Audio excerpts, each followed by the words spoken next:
Ricard. Président de la CSCAD. J'étais en train de regarder en fait les différentes thématiques des ateliers parce que j'étais un peu surpris parce qu'on est en train de réduire cet atelier aux questions des nuisances sonores et des problèmes de voisinage.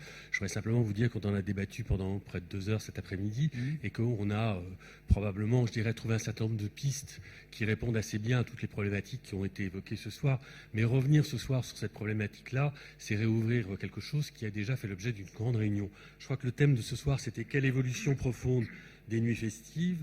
On en est un petit peu loin. Moi, j'aimerais bien que, par votre je vous en prie. Non, je ne suis pas porteur de toutes les idées, mais qu'on en vienne. La nuit dont on parle ne se résume pas ni à Barbare, ni au collectif de Bar, ni, si vous voulez, à des problèmes spécifiques comme cela. La nuit, c'est un champ plus vaste. On parle d'un champ qui va de 19h à 7h du matin. J'ai beaucoup de camarades présents ici qui représentent le Prodis, le CNV ou des producteurs de spectacles. J'aimerais aussi qu'on parle de la qualité de la nuit.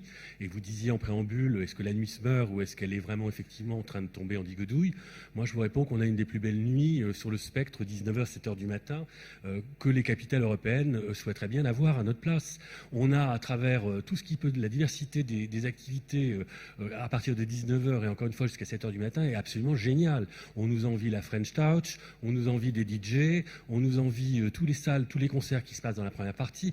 Alors, il faut tout de même insister sur cet aspect positif. Alors, ce qu'on attend peut-être de la ville, justement, et je crois que c'est le mérite de ces ateliers et des débats qu'on a eus aujourd'hui, c'est qu'on cesse, justement, de parler de la nuit uniquement en termes de nuisance, mais qu'on en parle en termes de valeur culturelle, en termes d'attractivité touristique, et qu'on mette en avant, si vous voulez, les points positifs. Ça n'empêche pas qu'on résoudra par ailleurs les querelles et les débats avec les riverains, mais c'est sans fin. Depuis la nuit des temps, le premier établissement qui s'est installé à Paris a eu des problèmes de police et des problèmes de voisinage. Je veux dire, on ne va pas refaire le monde.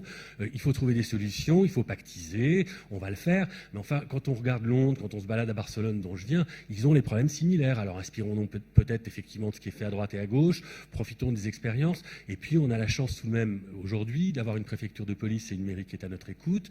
Je pense que la pétition lancée par Eric est largement, il en bénéficie, enfin, il doit en avoir les mérites.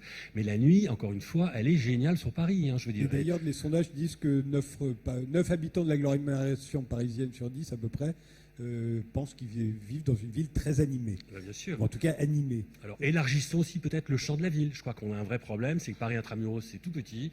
Et je pense qu'il y a des territoires à conquérir sur la périphérie.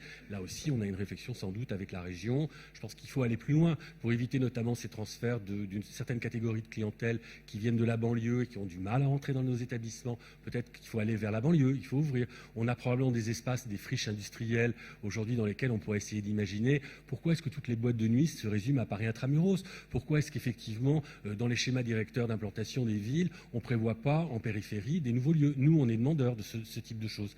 Et dernière observation, il manque probablement à Paris un lieu de nuit qui représente une capacité entre 3 et 5 000 personnes. Ça nous manque terriblement. Il faudrait l'inventer, ce lieu. Est-ce que vous êtes sûr que l'époque la veut encore, la discothèque de masse? Vous ne croyez pas que c'est un petit peu... Non, ça va revenir? Tout à fait. Vous vouliez intervenir?